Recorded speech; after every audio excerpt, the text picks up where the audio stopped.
मित्रांनो, आज आपण बघणार आहोत वाळवलेला कांदा म्हणजेच डिहायड्रेटेड ऑनियन एक्सपोर्ट करण्याची स्टेप बाय स्टेप प्रोसिजर. सर्वप्रथम आपण पॅकिंग मटेरियल चांगल्या क्वालिटीचा निवडणं गरजेचं आहे.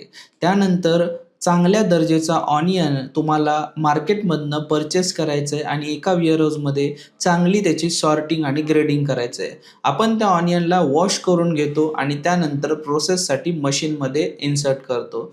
त्याचे छोटेसे चॉप्स होतात, ज्या चॉप्सला आपल्याला पुढील काही गोष्टी करून त्याला डिहायड्रेट करायचं असतं.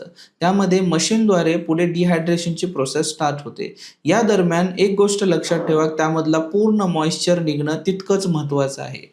एकदा यामधला मॉइश्चर निघाला की मग परत एकदा त्याचे सॉर्टिंग होते, जेणेकरून त्याला व्यवस्थित क्वालिटीचा मटेरियल निवडला जातो. मग ह्युमन इन्स्पेक्शन करून त्याची बारी येते पॅकेजिंगची. लगभग 14 किलोची पॅकेजिंग या प्रोडक्टची होते, पण त्यामध्ये अगोदर आपण त्याला पॉली बॅग्समध्ये पॅक करतो आणि त्यानंतर डबल लेयर पेपर बॅग्समध्ये त्याला पॅक केलं जातं. यामध्ये लागणारे डॉक्युमेंट जर म्हणला तर IEC certificate, bill of lading, FSSAI licence आणि अपेडाचा RCMC लागतो आणि त्यानंतर कंटेनर क्लोज करून मग तुमचा कंटेनर तयार आहे विदेशामध्ये जाण्यासाठी. अशाच इम्पोर्ट एक्सपोर्टच्या नवनवीन रील बघण्यासाठी आत्ताच मला फॉलो करा आणि ही रील तुमच्या त्या मित्रासोबत शेअर करा ज्याला इम्पोर्ट एक्सपोर्टमध्ये डिहायड्रेटेड ऑनियन एक्सपोर्ट करायचं आहे.